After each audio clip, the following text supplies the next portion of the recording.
This program is rated PG. Parental guidance.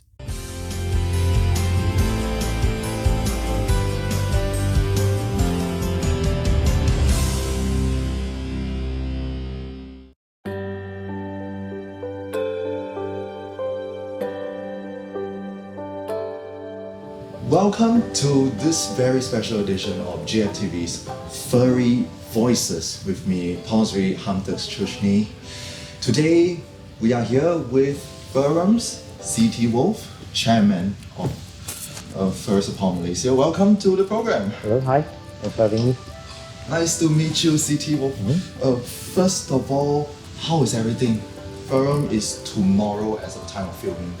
Yeah, well, things have been going alright. Some small hiccups here and there, but just sorted out with the hotel and all. And then, of course, you might have seen we have some new rooms on the second floor, right? So a bit more overhead on that.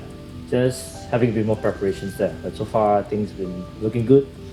Even the tag collections have been pretty smooth so far. So I think we anticipate to be pretty smooth sailing so far. So yeah, we'll see.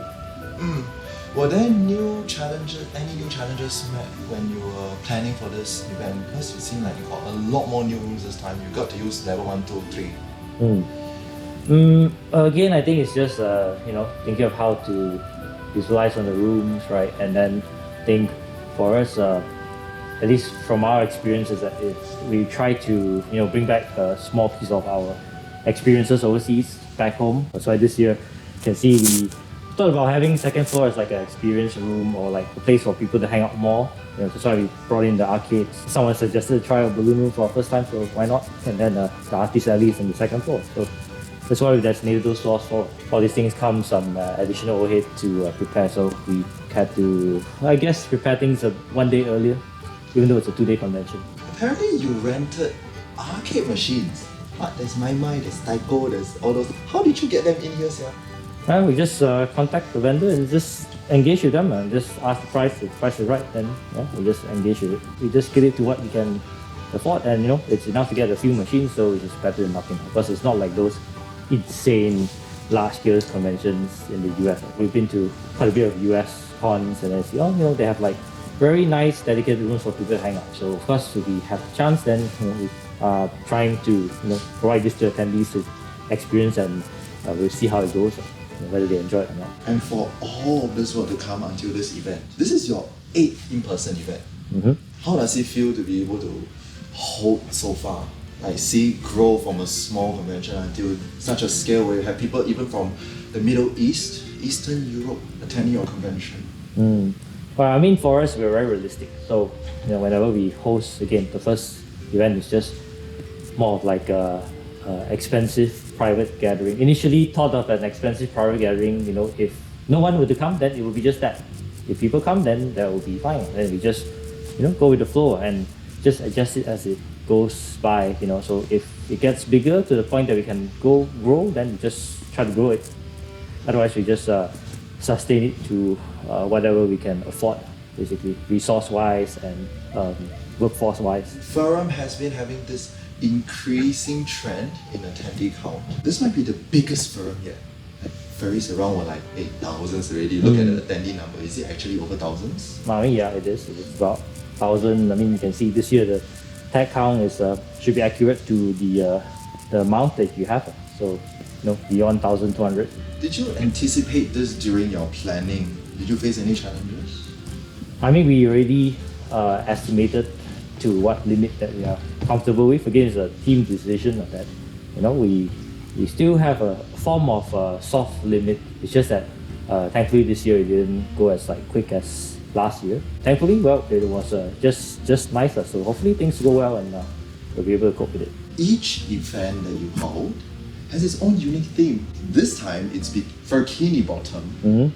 Based in Bikini Bottom or something, right? Yes. Based on all that inspired you to make this year's theme, Furkini Bottom.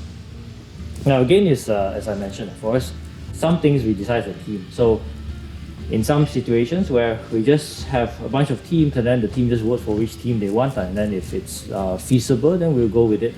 But at least for now, we have already kind of planned off, at least for this year, and even for the next couple of years, we decided to collectively choose a team really. At one point of time, you had fursuit parades, right? Fursuit parades to the nearest Jaya shopping center. Yes. And then you had the fursuit parades until 2019. There has been no more since. Is there a reason why? I mean, well, you want to ferry 1,200 people to a mall to parade. I think it's a bit logistics-wise, it's a little bit challenging. And if Pinnacle develops their mall further, maybe something can consider. But as you can see, the Pinnacle unfortunately has not really grown in terms of vacancy or tendencies of shops and such. Again, logistically it's challenging, and it costs money. So that's why we decided not to go about it at the moment. Maybe next time we'll see. How did FurUM start? Why did you thought of holding an event like this? I mean, it's very simple because before that, as you know, we have fur meets.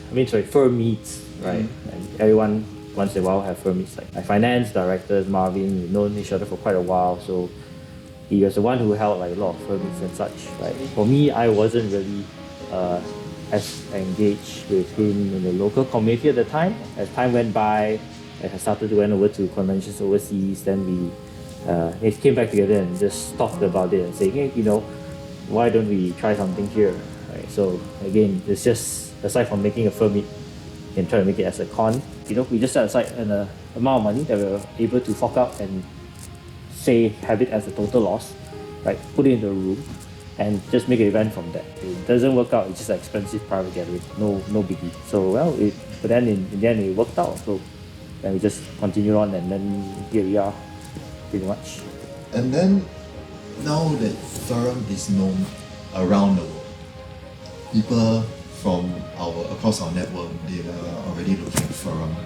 What do you feel makes FurUM special? I mean, we just try to do our own thing.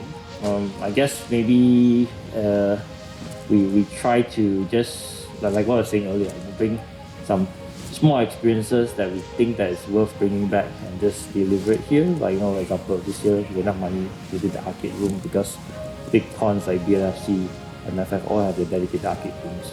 Initially, fursuit walk because we had fursuit walk, so we just wanted people to go fursuit walks. And of course, for me, I like cars as well, so motor furs is also one thing. So at the moment, I think I could proudly say that we're probably still the only Southeast Asian convention that has say a motor furs panel, or again maybe some other types of panels that are not so commonly found in the Southeast Asia region. And when many people come to FurUM, the characters they see, hey, you got mascots, right? Or Loaf Cat. Is Loaf Cat part of it? Loaf Cat part of it? Loaf Cat, Sunny the Bear, Steffi the Tiger. Yeah. I mean, they were invented by our past art director, Tommy. So he helped us for about 5 years initially, before Alexia took over. So yeah, I mean, he's the one who did the logo, and gave it a name, and did the logo, and then made the original two characters, which is a tiger and a bear, national animals in the Malaysian community, right? And then you have the Slappy has a hibiscus on the head because it's a national flower, and then Slappy, Sunny just has a blue bandana. Again, just colors that represent Malaysia. Any memorable feedback have you received about the hotel FurUM over the years? Memorable feedbacks, I don't really recall much, but I just have to say it's more overall thing where at least the hotel is kind enough to have us, and they're pretty cooperative as it comes to our event and such. Of course, it took a while of getting to them, but as we start to keep doing the same thing, then it's gotten to be easier, and I think it's been much more smoother nowadays, right, compared with previous times, right? I mean, if you ask me, that every year is a memorable event with the hotel, isn't it? All of what FurUM has achieved is a team effort. But for you personally, because being a chairman could be quite stressful. How did you manage to hold FurUM until today like this, including the challenges you face and the successes you've achieved? Well, I mean, I guess it's more of how you react to things as they change.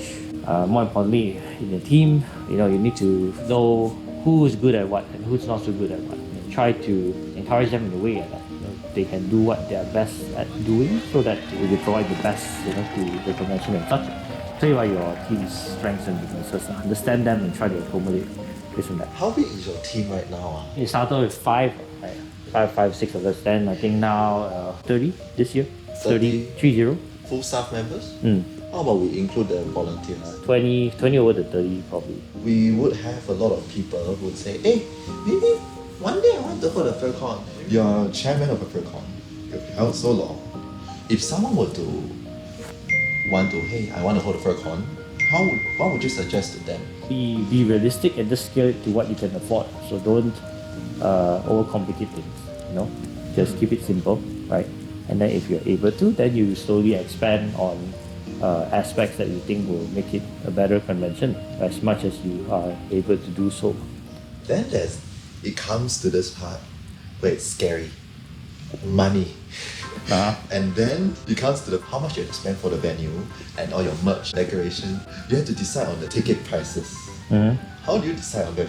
Long ago when we started off, we actually did a questionnaire about it. We're still using based on the statistics, but yeah, we just opened up a questionnaire and asked how much you pay for things, and we're still stuck with that statistics till now. So I can see our pricing structure is quite specific, that you can see some prices are not exceeding a certain amount, like with inflation and such. We try to maintain the pricing as best as possible to the affordability of our attendees and such, as much as we can, right? You sit on a treasure trove of statistics that help you decide.